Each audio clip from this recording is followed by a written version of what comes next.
सौरभ मुखर्जी भी हमारे साथ जुड़ चुके हैं, उनसे जरा करते हैं बातचीत। सौरभ, पहले तो बहुत बहुत शुक्रिया, थैंक यू वेरी मच, आज आप ईटी न्यूज़ स्वदेश को समय दे रहे हैं।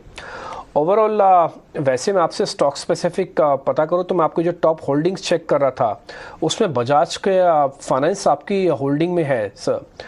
तो कुछ खास वजह, अगर ये जो फॉल हुआ रिसेंटली बजाज ग्रुप के शेयर्स में, अगर किसी को प्लस करना है तो क्या वो प्लस कर सकता है क्या सर? मैं इंडाइसिस मार्केट का व्यू बाद में लूँगा, पहले सीधा स्टॉक्स आपसे पता कर रहा हूँ, स्पेशली बजाज ट्विंस के बारे में। देखिएगा, 6 साल से बजाज फाइनेंस हमारे पोर्टफोलियो में है। कभी ज्यादा सोचा नहीं कि शॉर्ट टर्म मूवमेंट में ज्यादा प्लस करना है माइनस करना है। जब बजाज में ज्यादा बड़ा बड़ा फॉल आता है, बजाज फाइनेंस की बात कर रहा हूं मैं। जब बजाज फाइनेंस में बड़ा फॉल आता है, टिपिकली हम अपना पोजीशन और बड़ा बनाते हैं। मेरे को याद है अभी भी कोविड के जो पहले 3 महीने का जो कोविड का प्रहार था, जनवरी फरवरी मार्च अप्रैल 2020, वो उन 3-4 महीनों में बजाज फाइनेंस करीबन 60% गिरा था। हमने अपनी पोजीशन ट्रिपल कर दी थी। फिर अगले 2 साल में बजाज फाइनेंस खुद स्टॉक ट्रिपल हो गई है। तो कुछ कंपनी में फंडामेंटल वीकनेस तो हमको नजर नहीं आ रही। लोन ग्रोथ अच्छी चल रही है, बिजनेस कमाल का चला रहे हैं राजीव जैन साहब। 12-13 साल से इस कंपनी को बखूबी से चला रहे हैं। और संजीव बजाज जी ने एज अ प्रमोटर अच्छा काम किया है। सो किसी के पास, अगर जो आपके दर्शक है उनके पास अगर बजाज फाइनेंस नहीं है, तो अगर मार्सलस का पोर्टफोलियो देखिए हमारा, तो सलाह होगा कि ले लेना चाहिए। बजाज फाइनेंस मेरे खुद के मार्सलस पीएमएस में है, मेरे पेरेंट्स के पीएमएस पोर्टफोलियो में है, मार्सलस में हमारे करीबन 10,000 क्लाइंट्स के पोर्टफोलियो में है। अच्छी कंपनी है। जैसे आप बोल रहे थे, इकोनॉमी का माहौल भी अच्छा है, कंट्री की जीडीपी ग्रोथ, फाइनेंशियल सिचुएशन अच्छी है, बैंकिंग सिस्टम की सिचुएशन अच्छी है। तो ऐसे कंपनी, अगर अच्छे कंपनीज कोई निवेशक ले, 2-3 साल 4 साल लेके बैठे रहे, पैसा इंडिया में अच्छा बनता है। मॉर्निंग सौरभ, बिल्कुल जब भी आपने विश्वास रखा है बड़ी लार्ज कैप कंपनीज में, उनमें Bajaj finance, Asian paints, Pidilite जैसे स्टॉक्स हैं। पर सौरभ, क्या ये एक ट्रेंड, इससे क्या आप वैलिडेट कर सकते हैं? क्योंकि ग्लोबली जो एक व्यू बन रहा है कि इन्फ्लेशन सिनेरियो जो है वो पीक आउट हो रहा है, और अगर ऐसा होता है तो ग्रोथ स्टॉक्स वापस आएंगे। बजाज फाइनेंस हो, यूपीएल हो, ग्रासिम हो, एशियन पेंट्स हो, फॉर दैट मैटर, इन सब में एक अच्छा रनअप दिख रहा है। क्या ये व्यू मानना चाहिए कि ग्रोथ स्टॉक्स में इस वक्त वैल्यू दिख रही है, वहां पर तेजी है, और ये तेजी जारी रहेगी आगे? देखिए, पूरा ये ग्रोथ स्टॉक्स और वैल्यू स्टॉक्स मेरे को कभी कुछ समझ नहीं आया ये क्या होते हैं। काफी, मैं जब से मैं ग्रेजुएट करके मार्केट्स में प्रवेश किया 20-25 साल पहले, तब से ये मैं सुन रहा हूँ ग्रोथ और वैल्यू। मेरे को कभी समझ नहीं आया। मेरे को एक ही प्रकार का कंपनी समझ आता है, जहाँ पे कंपनी अच्छी होती है, प्रमोटर क्लीन होते हैं, प्रमोटर समझदारी से कंपनी चलाते हैं, कंपनी एक कॉम्पेरेटिव एडवांटेज बना के एक सुदृढ़ फ्रेंचाइज बनाती है, और फिर साल पे साल अपने बिजनेस को ग्रो करती है। मानिए मानिए बजाज फाइनेंस का अगर उदाहरण ले, या पीडिलाइट का उदाहरण ले, या टाइटन का उदाहरण ले, ये सारे फ्रेंचाइजेस साल पे साल 20-25% से अपने बिजनेस को ग्रो करते हैं। आप और मैं अगर ऐसे कंपनीज में निवेश करें, 10 साल में करीबन 10 गुना कमा लेते हैं। सो उसके आगे मैं ज्यादा कॉम्प्लिकेट नहीं करता इस मुद्दे को। For a professional investor like me, हम जैसे लोग, जब हमारे हमारे पास 20-25 एनालिस्ट बैठे हैं, हमारे लिए डिफिकल्ट होता है फोरकास्ट करना कि इंटरेस्ट रेट बढ़ा है, गिरा है, जीडीपी ग्रोथ किस तरफ जा रही है।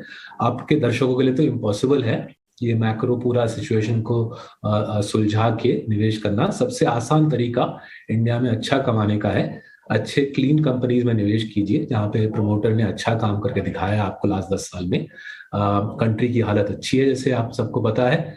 If you invest in clean companies in this prosperous economy, in prosperous country, आप इंडिया में कमाओगे। जितना आप उलझोगे इस मुद्दे पे कि ग्रोथ है, वैल्यू है, इंटरेस्ट रेट्स कहाँ पे है, उतना इम्पॉसिबल हो जाएगा इंडिया में पैसा कमाना। Saurabh, good morning. Growth value इन उलझनों से परे स्ट्रेट क्वेश्चंस जो कि व्यूअर इंटरेस्ट के लिए है, ये फिर आपसे हम जानना चाहेंगे। 15 दिन पहले सौरभ सिचुएशन ऐसी थी, मार्केट इतना ज़्यादा टफ था इन्वेस्टर्स के लिए, ट्रेडर्स के लिए, और हम जैसे कमेंटेटर्स के लिए भी, because there were lack of events. और अब यहाँ पर अगर देखें, सीधा अर्निंग्स है जिस पर नजर रहेगी। ग्लोबल इवेंट्स भी धीरे धीरे बढ़ना शुरू हो चुके हैं। अर्निंग्स विजिबिलिटी इस वक्त कैसी नजर आ रही है? क्योंकि Q3 के लिए ये कहा जाता था कि अर्निंग्स कमेंट्री है जिस पर खास नजर होनी चाहिए। अब Q4 में कौन से पैरामीटर्स हैं जिस पर नजर रखनी चाहिए, और कौन से स्पेसेस हैं जो कि अर्निंग्स के लिहाज से आपको ठीक लगते हैं? अगेन, क्वार्टर बाय क्वार्टर कभी अर्निंग्स के बारे में जिंदगी में सोचा नहीं है। बट अगर आप पूछ ही रहे हो, तो मेरे को लग रहा है Q4 अच्छा रहेगा। Q3 भी अच्छा रहा था हमारे स्टॉक्स के लिए। सो अक्रॉस आवर पोर्टफोलियोज में हमारा large cap portfolio consistent compounders लूँ, या हमारा जो mid cap portfolio rising giants लूँ, या small cap portfolio little champs, या हमारा जो लेंडर्स का पोर्टफोलियो किंग्स ऑफ कैपिटल कहलाता है, अक्रॉस आवर पोर्टफोलियोज इस वर्ष में FY23 की बात कर रहा हूँ, पहले 3 क्वार्टर में करीबन 20 से 25% अर्निंग्स ग्रोथ आई।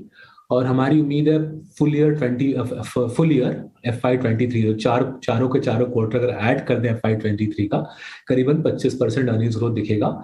और आगे जाते हुए भी ऐसी हमारी उम्मीद है। बाय द वे FY22 भी अच्छा अर्निंग्स ग्रोथ था हमारे पोर्टफोलियो के लिए, FY23 भी अच्छा था। एंड कोई नई कहानी नहीं है। अगर आप एशियन पेंट्स या टाइटन या पीडिलाइट या HDFC बैंक या बजाज फाइनेंस का अगर आप 5 साल 10 साल 15 साल 20 साल का नंबर देखो, 20-25% से अर्निंग्स ग्रोथ बरकरार रही है। और जैसे आप लोग बिल्कुल आप खुद ही कह रहे थे आप लोग की इकोनॉमी की हालत अच्छी है, तो आने वाला वर्ष भी अच्छा रहेगा। 5 सेकंड में फिर से दोहराऊंगा, एक क्वार्टर टू क्वार्टर अर्निंग्स के पंगे में मत फंसिए।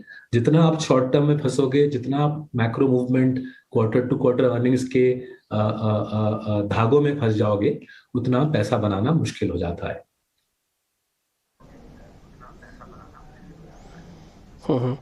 सौरभ, मेरा फिर सीधा सा एक सवाल है कि आपके पोर्टफोलियो में डॉक्टर लाल पैथ लैब है, आप रीजन गिनवा सकते हैं कि आपने इस कंपनी को क्यों चुना?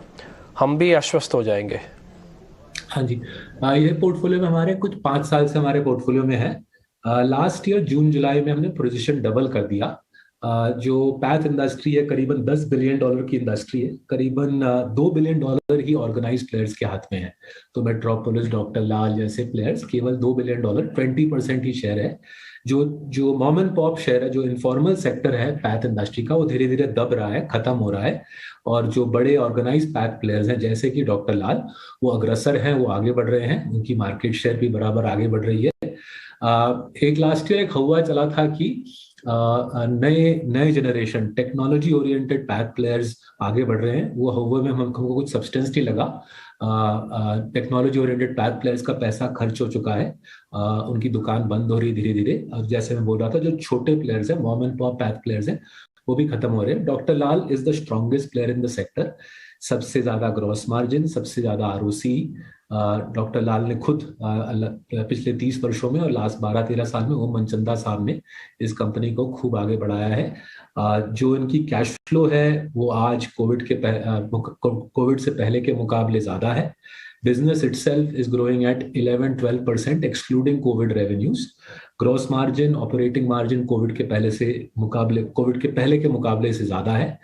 Business is stronger today than it was pre-COVID, और इसलिए हमने जून जुलाई के महीने में, मेरे को याद है, पोजीशन डबल कर दिया। करीबन 400-450 करोड़ का डॉक्टर लाल पैथ लैब हमारे पोर्टफोलियो में है। एंड जैसे जैसे इंडिया में वेल्थ आती है, आपके दर्शकों की वेल्थ बढ़ती है, we are getting older, richer, unfortunately sicker, हमको डॉक्टर लाल पैथ जैसे कंपनीज को as a country we will need more path lab providers. And हमारे ख्याल से ये लीडिंग प्लेयर है इस सेक्टर में, इसलिए हमारे पोर्टफोलियो में इसकी काफी बड़ी अहमियत है। फिर से मैं दोहरा दूंगा, मेरे पास ये सारे स्टॉक्स मेरे PMS में है, मेरे पेरेंट्स के में है, और हमारे 10,000 क्लाइंट्स के पोर्टफोलियोज में ये स्टॉक्स हैं। सौरभ, बहुत बहुत शुक्रिया, थैंक्स फॉर कमिंग, और ये सारे व्यूज हमारे साथ शेयर करने के लिए बहुत बहुत शुक्रिया।